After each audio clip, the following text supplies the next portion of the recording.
Hey, what's up, everybody? This is Brady Grove bringing you another interlude episode of RotoBowler's official MMA podcast. Tap that.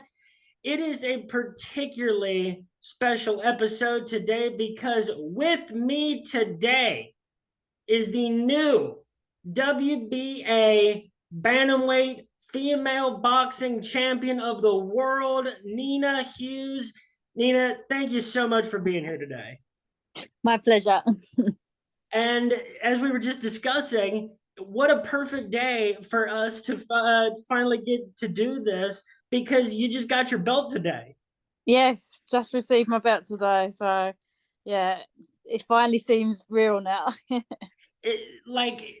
Yeah, what kind of hits you when that shows up? What was different from, you pulled this, huge, stunning upset to get the belt, and now Yeah. it arrives, and it is a gorgeous belt, by the way. And, Yeah. what kind of hits you in that moment?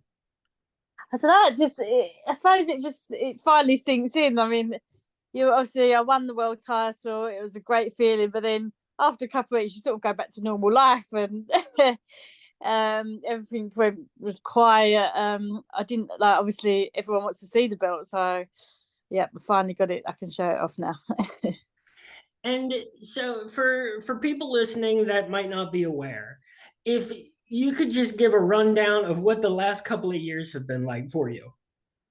So it's all been a whirlwind, really. So I decided to turn pro in lockdown. I just thought I was going to retire from amateur boxing, and I seen how professional women's boxing was taking off, and I just thought I've got to give it a go. I'll regret it if I don't. And obviously, because of my age, it was really hard to get anyone to sign me and promote me. But I found my manager, and then I had MTK at the time, but then obviously they disappeared. So yeah, we was just boxing on small hall shows, having to sell tickets, having it hard, but was just pushing on because of my age to try and get as many fights as quickly and get to where I was as quickly as possible. On my third fight, I boxed for the Commonwealth title and the WBO International and won those. And then, yes, on my fifth fight, I boxed Jamie Mitchell for the WBA world title and beat her. Heavy underdog. And that's 5-0, 5 professional wins since December 3rd, 2021. And you finally got you'd been fighting in England for the first 4 pro fights. And you got to fight in Dubai against Jamie Mitchell. What was that like?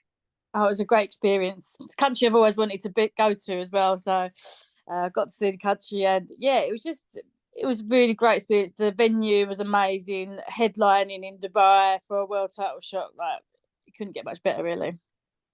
And so you're actually my first guest I've ever had on the show from the United Kingdom. So groundbreaking.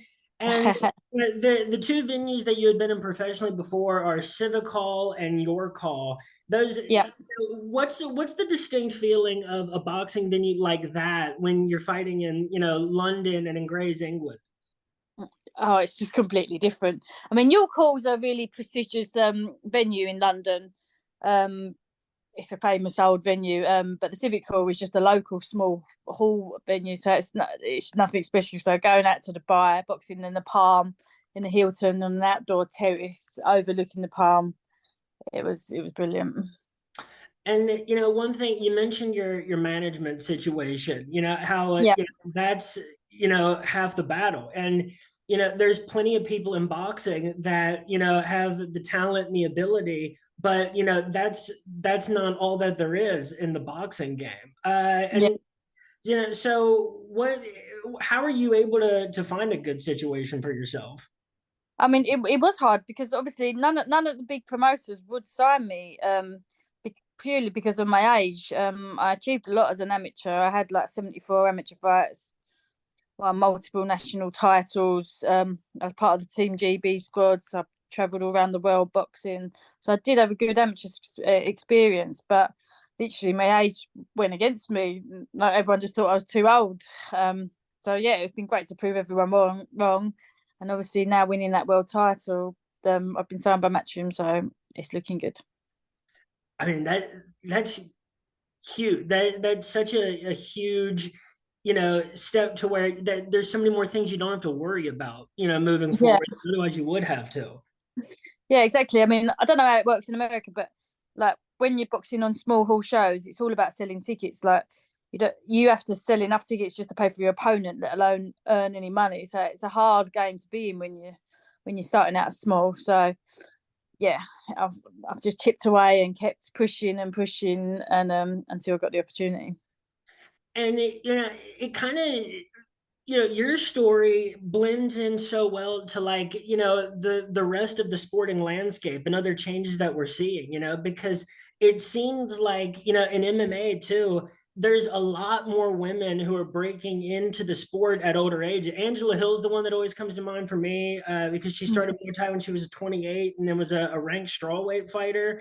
But those stories are marketable, and boxing can capitalize off of that if they want to. But there's so much, I guess I would call it, red tape in Yeah, boxing, to where it's set up in a way sometimes that it's not the best for getting the most out of fighters who could be really marketable to wider audiences. yeah. I mean, obviously, there's a lot of luck in the game as well. It's about how marketable you are and just getting the right opportunities at the right time. So, um, yeah, I was lucky that we got the opportunity to fight Jamie Mitchell, and obviously, I wasn't letting that opportunity go to waste. Yeah, so talk about that fight, because you were a pretty sizable underdog going into that one. Yeah. And that was the first pro fight outside of England. Yeah, so what and this is the funnier thing to me, is that Jamie Mitchell even said after the fight, yeah, Nina Hughes was way better than I expected. And it's like, what? You so rarely hear that, like, in the aftermath of a fight, is it like a fighter saying, yeah, I didn't expect that. Yeah, I think she obviously underestimated me. She probably looked at my record, looked at I'd only had a few fights, but I think people forget about your amateur experience and how much that goes towards your professional career. Like I, having 74 amateur fights obviously goes towards a lot. Well, I might have only had 3 or 4 professional fights at the time, but yeah, she obviously watched a few of my fights and didn't think anything of it and overlooked me.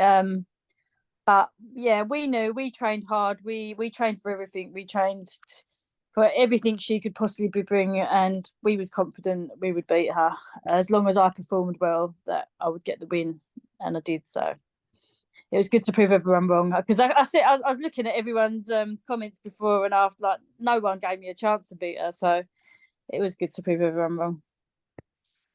I mean, it's got to, and you got to think like that. There's gonna keep being that with each next fight. Is you're gonna have that to draw on for motivation. It seems like with each and every fight. Yeah, I mean, it just pushes you even further. Seeing that no one gives you a chance just pushes you even further. It just gave me more drive. So if anything, it helps. And so obviously it's not like the orthodox story of having a fantastic amateur career, that where you had success in so many different avenues, and then the time off and coming back and getting winning several different belts in such a short span. But Yeah. what do you think are some aspects of your timeline that have actually been advantages that maybe some people aren't thinking about? Um, I think just getting the experience. I mean, uh, although like I've done all that within a year. Like we was going around with having great sparring. We was going around sparring double world champions. So it was just chipping away and improving all the time until we got the opportunity. So every fight we had just gained more experience from. Like, what do you think is the biggest difference between you as an amateur boxer and the boxer that you are now? Obviously, I've tidied myself up a lot. Like walking into a professional gym, it wasn't about trying to change your style too much. It was just about sitting down on your shots more, tidying yourself up. Yeah, and just making everything a bit neater and moving your head more. And yeah, it's just making just adjusting things slightly.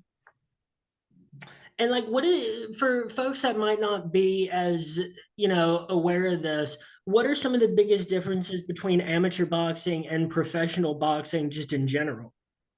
Well, for women, head guards, in amateur boxing, head guards, the size of the gloves, um, uh, and it's all point scoring a bit more. Although they've changed the way the scoring is a bit more now, it's about getting in and out, punching and getting out. Whereas professional boxing, you're in there to hurt people, you're in there to knock people out. It is different in that aspect.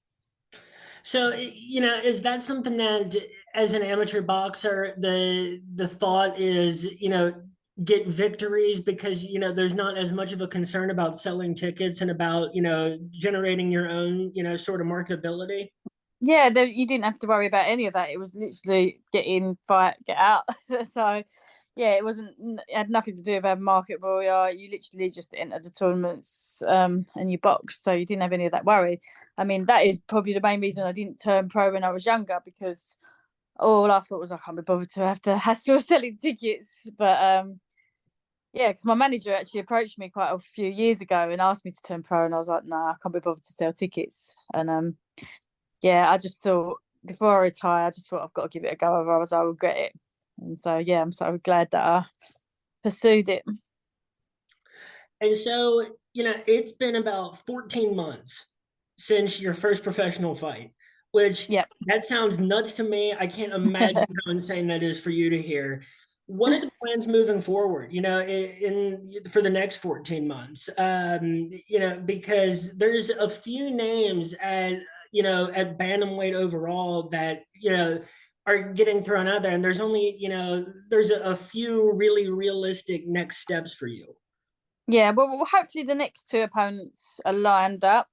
So we're looking at Shannon Courtney next, and then beat her, and then fight Ebony Bridges for her belt. So that's what we're looking towards so far. Ooh, both of those are fun. Those are fun matchups that, like, Yeah. now that like you won the belt and people are a little bit more aware of your story, those are matchups that everybody should mark their calendars for.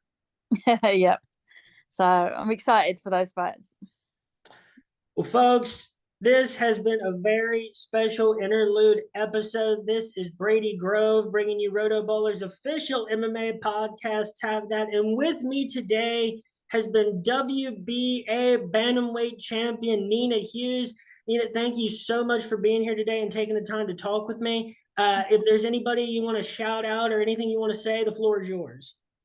Just thank you. Thanks for having me on, and just big thanks to everyone that supported me and all my sponsors and helped me along the way.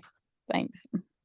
All right, folks, I'll be back later tonight with an episode for UFC Vegas 70, talking about Nikita Krylov and Ryan Spann. See you then. Peace.